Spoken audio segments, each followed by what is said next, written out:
అంటే చట్టవిరుద్ధంగా ఆయన ప్రెస్ మీట్లు పెట్టడం, ప్రజలను గందరగోళం చేయటం, లేకపోతే ఒక డిపార్ట్మెంట్ మీద మాకెవరు మంచిగానే ఉన్నారని చెప్పుకుంటూ కూడా బండలు ఇసిరేయడం అనేది మంచి పద్ధతి కాదు. మీరు చూశారు, ఏ పోలీస్ ఆఫీసర్ కూడా నన్ను సంప్రదించలేదు, చేతులుపమని చెప్పారు. ఆయన కాన్వాయ్ దగ్గర ఎవరైనా పోలీస్ ఆఫీసర్ మీకు కనిపించినారా? ఎంతో దూరంగా ఉన్నారు, 2 మీటర్లు 3 మీటర్లు దూరం ఉన్నారు. ఆ వెహికల్ దగ్గర ఎవరైనా కనిపించారా? చాలా మీడియాలో చాలా క్లిప్స్ వచ్చినాయి. ఆయన అక్కడ ఏం జరిగిందో అనే విషయాన్ని పక్కకు పెడితే ఆయన ఒక బాధ్యత గల పౌరుడిగా ప్రవర్తించలేదు అనే విషయాన్ని నేను చెప్పగలుగుతాను. ఎందుకంటే ప్రాథమిక హక్కులు ఎంతైతే కఠినంగా మనం అమలుపరచాలని కోరుకుంటామో ఆయన యొక్క విధులు కూడా ఉంటాయి. ఒక మనిషి బాధ్యతలు, విధులు ఉంటాయి. లేమ్యాన్, చదువురాని వాడు, ఈ సమాజంలో ఎటువంటి ప్రాతినిధ్యం లేనివాడు, నాకు ఈ చట్టాల గురించి తెలియదంటే నడుస్తుంది. కానీ నువ్వు సెలబ్రిటీగా ఉండి, నువ్వు కొన్ని వ్యవస్థలను శాసించే పరిస్థితిలో ఉండి, నువ్వు తిరగబడే పరిస్థితిలో ఉండి నాకు చట్టం తెలియదు, నేను వెళ్తా, నేను ఉంటా అంటే ఇట్ ఈస్ నాట్ కరెక్ట్. ఇంకొక విషయం ఏంటిదంటే, నా దగ్గర డబ్బులు ఉన్నాయి కదా అని ఒక 50 మందికి మనుషుల్ని పట్టుకుని పోయి ఎక్కడ పడితే అక్కడ దౌర్జన్యం చేయటం అనేది కూడా కరెక్ట్ విషయం కాదు. వారు ఆ బౌన్సర్లను పెట్టుకొని బయటకు వచ్చే సందర్భంలో కూడా వారికి పర్మిషన్ ఉందా? ఆ బౌన్సర్లు ఏ చట్టం ప్రకారం కనపడేవాళ్ళందరినీ నూకేసుకుంటూ వెళ్ళిపోయినరు? వాళ్ళు చేసినందువల్లే ఇక్కడ ఆ పని జరిగిందని చెప్తా ఉన్నారు. ఒక వ్యక్తి మరణిస్తే కనీసం తువల పోయేటోళ్ళు ఆ దగ్గరుండి ఏం జరిగిందని కనీసం 1 నిమిషం ఆగి వెళ్తారు. చిన్న యాక్సిడెంట్ అయితేనే, ఒక కుక్క పిల్ల చనిపోతేనే, లేకపోతే ఒక పశువు చనిపోతేనే మనం ఆగి దాని గురించి తెలుసుకుంటాం. నీ కళ్ళ ముందు ఇంత వ్యవస్థ జరిగి 2 మనుషులు శవాల్లాగా పడిపోయి ఉంటే మీరు ఎట్లా వెళ్ళిపోతారు? సామాజిక బాధ్యత మీకుందా? సామాజిక స్పృహ మీకున్నదా? వెళ్ళిపోయిన తర్వాత ఆయన కళ్ళలో నాకు ఎటువంటి పశ్చాత్తాపం కనిపించలేదు. నేను ఏమి సక్సెస్ మీట్లు పెట్టుకోలేను, ఈ 15 రోజుల నుంచి సక్సెస్ మీట్లు జరగట్లేదు అనే బాధ ఒకటి కనపడుతున్నది. నేను పోలేకపోతున్నా అనుకుంటున్నాడు తప్ప వారు చాలా సక్సెస్ మీట్లు అటెండ్ అయినరు. అదేవిధంగా వాళ్ళ ఇంటిని ఒక కళ్యాణ మండపం, ఒక విలాసవంతమైనటువంటి ఇది చేసి వచ్చేవాళ్ళు పోయేవాళ్ళు చాలామందితో ఆయన చాలా హ్యాపీగా గడుపుతూ ఉన్నాడు. మరి సమాజం, ఈ చట్టం, ఈ రాజ్యం ఏం చెప్తుందండి? ఎవరైతే బాధితులు ఉంటారో వాళ్ళ పక్షాన చట్టం మాట్లాడుతుంది, మనం మాట్లాడాలి. నువ్వు బాధితుడివా? ఏ విధంగా బాధితుడివి? పైసలు సంపాదించుకుంటే లెక్కలు చూసుకుంటా ఉంటివి. నీకు అవకాశం కుదిరినప్పుడు, లేకపోతే నీ మీద ఎవరన్నా ఏదన్నా అన్నప్పుడు ఒక ప్రెస్ మీట్ పెట్టి ఒక బట్టగాల్చి మీద పడేసి వెళ్ళిపోతున్నావు. నిన్న మీరు ఏం చేశారు? పోలీస్ ఆఫీసర్స్ నాకు చెప్పలేదు అన్నారు.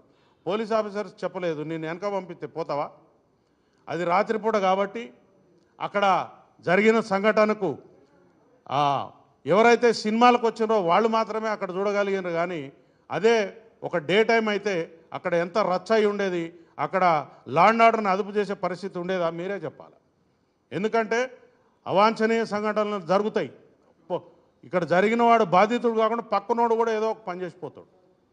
అంత చిన్న ఇరుకైన స్థలంలో ఇంతమందిని గ్యాదరింగ్ వద్దు అని చెప్పి మా పోలీసు వారు చెప్పిన తర్వాత కూడా, పోలీసు వారు ఎట్లా చెప్తారు సార్ అని మీరు అంటారు. ఒక అప్లికేషన్ నా దగ్గరకు వస్తుంది, ఆ అప్లికేషన్ మీద నేను ఎటువంటి రెస్పాన్స్ ఇవ్వకపోతే దాని మీద మాకు పర్మిషన్ వచ్చిందా లేదా అని కాగితం మీద రాపించుకుని తీసుకుపోవాల్సినటువంటి బాధ్యత ఎవరైతే నిర్వాహకుడు ఉంటాడో అతనికి ఉంటుంది. సింపుల్ విషయాలు. మనం ఒకళ్ళ ఇంటికి పోతాం, తలుపు కొడతాం, తలుపు తీయలేదని చెప్పి చక్కగా ఇంట్లో పోయి కూర్చుంటామా? నేను తలుపు కొట్టిన సార్ చాలాసేపు అడిగినా అని. నీకు ఒక బాధ్యత ఉంది, రెస్పాన్సిబుల్. అది పబ్లిక్ ప్లేస్. నువ్వు బాధ్యత ఉన్నప్పుడు ఆ రెస్పాన్సిబిలిటీని భుజం మీద తీసుకోవాలి. నువ్వు తెలుసుకోవాలి, తెలియకపోతే తెలుసుకోవాలి. కానీ నీ సినిమాలలో కూడా ఏం పెడుతున్నావు? ఓ పోలీస్ ఆఫీసర్లను నంగా చేసి బట్టలు ఇప్పి ఆ ఆఫీసర్ల మీద నువ్వు తుపాకులు పెట్టుడు, లేకపోతే ఇంకో రకంగా ఇంకో నీచమైనటువంటి చేసినావు. అసలు ఈ సెన్సార్ వాళ్ళు ఏ రకంగా ఈ పర్మిషన్లు ఇస్తున్నారో అర్థమవుతలేదు. ఒక బాధ్యత కలిగినటువంటి ఒక పదవులు ఉన్నటువంటి ఒక పోలీస్ ఆఫీసర్ క్యారెక్టర్ నువ్వు తీసుకుని ఆయన బట్టలు చింపేసి రాత్రిపూట నువ్వు బట్టలు చింపి పోలీస్ స్టేషన్కి వదిలిపెడితే ఆ పోలీస్ స్టేషన్లో ఉన్న కుక్క కూడా ఆయనను గుర్తుపట్టదు. అట్లాంటి పరిస్థితులు నువ్వు సినిమాలు తీసే పద్ధతి అదే? నువ్వు సమాజానికి ఏమైనా సమాచారం ఇస్తున్నావు? పోలీసుల మీద పబ్లిక్ని తిరగబడమంటున్నావా? మరలవాడి పోలీసుల మీద చట్టాన్ని చేతిలోకి తీసుకుని పబ్లిక్లో అన్రెస్ట్ చేయాలని చూస్తున్నావా? స్టేట్ అనేది ఏంటిది? రాజ్యం అనేది, రాజ్యంలో ఒక పద్ధతి ఉంటుంది, దానికి ఒక రాజ్యాంగం ఉంటుంది, చట్టాలు ఉంటాయి. చట్టాల ప్రకారం మనం బతకవలసిన అవసరం ఉంటుంది. ఎవరైనా కూడా ప్రతి విషయాన్ని కూడా మన సొంతంగా చేతుల్లోకి తీసుకోకూడదు. ఇంట్లో కూడా నీ పిల్లల్ని నువ్వు కొడతావంటే ఒకటికి 2 సార్లు వాడు మరవాడతాడు. మనం ఒక సొసైటీలో ఉన్నాం. ఆ సొసైటీ యొక్క కట్టుబాట్లు ఉంటాయి. కట్టుబాట్లు అంటే చట్టాలు ఉంటాయి. నువ్వు ఎలా బిహేవ్ చేయాలనో ఉంటుంది. అవన్నీ తెలుసుకోవాల్సిన బాధ్యత ఉంటుంది. నువ్వు నాకు హక్కులు, నీకు హక్కు అంటే తెలియదు, బాధ్యత అంటే తెలియదు. నీకు బాధ్యత లేని సమాజం బిడ్డవని నేను భావిస్తున్నా. ఎటువంటి బాధ్యత లేదు. 130 మంది 1,30,000 కుటుంబాలు ఉన్నటువంటి పోలీస్ డిపార్ట్మెంట్ ఈ సమాజాన్ని ఆర్డర్లో పెట్టడం కోసం అనునిత్యం ప్రతిరోజు ప్రతి క్షణం పనిచేస్తూ ఉన్నది. నీలాంటి వీరులు శూరులు చాలామంది వచ్చారు, కాలగర్భంలో కలిసిపోయారు. నువ్వేదో సినిమాల డైలాగులు వేసి అది లేదు ఇది లేదు చేస్తే మొత్తం నీ రీళ్ళన్నీ కట్ అయిపోతాయి. నీ రీళ్ళన్నీ కట్ చేస్తాం. ఒక్క పోలీసు కూడా నీ దగ్గర రావద్దని మేము చేసినామనుకో ఎట్లుంటుంది? రేపు నువ్వు పబ్లిక్లో తిరగలుగుతావా? ప్రైవేట్ సైన్యాన్ని, పైల్వాన్లను నల్ల బట్టలు వేసుకుని ఆయనకి ఏం తెలుసు? ట్రైనింగ్ చేసిండు ఆయన. చట్ట ప్రకారం ఆయనకు ఉందా? చట్ట ప్రకారం ఆయనకు తుపాకులు పట్టుకుని నీ వెనకాల పబ్లిక్ని దొమ్మిలకు ఉసిగొల్పే అధికారం ఉందా మీకు? లేదు. చక్కగా సన్నాయి నొక్కులు నొక్కుతా ఉన్నారు అక్కడ వచ్చి మీరు. అసలు రెస్పాన్సిబిలిటీ లేదు నీకు, పబ్లిక్ రెస్పాన్సిబిలిటీ లేదు.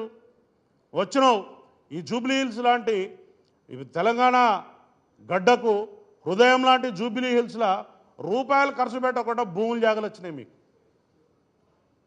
అవి పబ్లిక్ పైసలు, ప్రజల యొక్క సొమ్ము. నువ్వు ఒక ఇండస్ట్రీని డెవలప్ చేస్తావని చెప్పి మీకోసం మా త్యాగాల మీద మేము ఇచ్చిన సొమ్ము అది తీసుకున్నారు. ఎంజాయ్ చేయండి, కట్టుకున్నారు, లీజ్ అయిన దాకా ఉండండి. కానీ మీరు అక్కడ ఎటువంటి దుర్మార్గాలు చేస్తున్నారు అంటే అడిగేటోడు లేడని, క్వశ్చన్ చేసేటోడు లేడని మీ ఇష్టం వచ్చినట్టు నాటకాలు చేసుకుంటూ పోతే సమాజం ఊరుకోదు. ముఖ్యంగా ఎవడో ఒకడికి కడుపు మండుతుంది, దానికి తీవ్రంగా మీరు భారీ మూల్యం చెల్లించవలసి ఉంటుంది.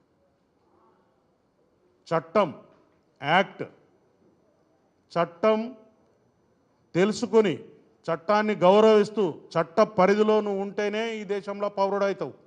లేకపోతే ఈ రాజ్యంలో నీకు ఎటువంటి స్థానం ఉండదు.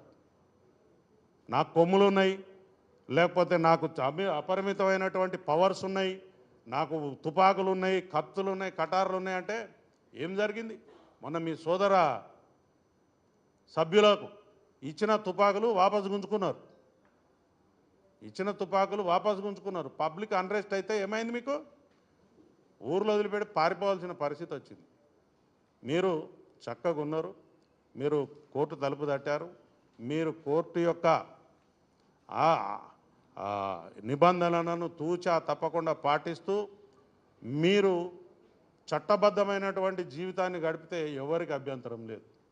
పొద్దున్న లేచి టీవీ పెట్టంగానే వాడిని తిట్టిండు, వీడిని తిట్టిండు, ఏంటిదండి ఇది? What is this? We are in this society. నువ్వు ఏమనుకుంటున్నావు? నీ పైల్వాన్గిరి ఎవడి ముందు చూపిస్తున్నావు? నీ ఇంట్లో నీ కాంపౌండ్ లోపల చూపించాలి. ఎట్లా మీరు చట్ట పరిధిలో ఉన్నటువంటి అంశాల మీద స్పందిస్తారు? ఎట్లా మీరు ఇది కాదు అని చెప్తారు? మీ దగ్గర ఏమి ఏజెన్సీ ఉంది? ఈరోజు డెమోక్రసీకి దేవాలయం లాంటి మన అసెంబ్లీలో ఒక వ్యక్తి ఒక చిన్న కేసు గురించి 1 గంట ప్రజా ధనం వృధా అయిందనంటే మీరు ఈ రాష్ట్రాన్ని ఏ స్థాయిలో ఇబ్బంది పెడుతున్నారో అర్థం చేసుకోండి. అన్ని పనులు విడిచిపెట్టుకుని ఇట్లాంటిది ఒక కామన్ కేసు. అది నువ్వు చట్టపరంగా నువ్వు నిర్దోషివైతే ముద్దాయి ఉన్నావు, నీకు ప్రొసీడింగ్స్ ఉంటాయి, దాని ప్రకారంగా నువ్వు వెళ్ళాలా, లా ప్రకారంగా నడుచుకోవాలి, తీపించుకోవాలి నీ మీద కేసులు అని ఉంటే. కానీ నువ్వు ఇట్లా పబ్లిక్లో రచ్చరచ్చ చేసి నేను డబ్బులు ఇస్తున్నా, ఎవడికి కావాలా నీ ముష్టి, ఎవడికి కావాలి నీ ముష్టి? నువ్వు 10 కోట్లు ఇచ్చి 50 కోట్లు ఇచ్చి 100 కోట్లు ఇచ్చినా పోయిన ప్రాణాన్ని తిరిగి తీసుకురాగలుగుతావా?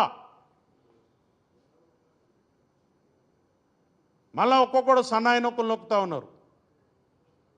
పోలీసు వాళ్ళు మంచిగా ఉన్నంతసేపు మంచుకుంటారు, మాకు కానీ కష్టం కలిగి మమ్మల్ని కానీ తీవ్రమైనటువంటి మీ పదజాలంతో ఇబ్బంది పెట్టినంటే మాత్రం ఎక్కడెక్కడ ఏమేం కట్ చేయాలని అన్ని కట్ చేస్తాం.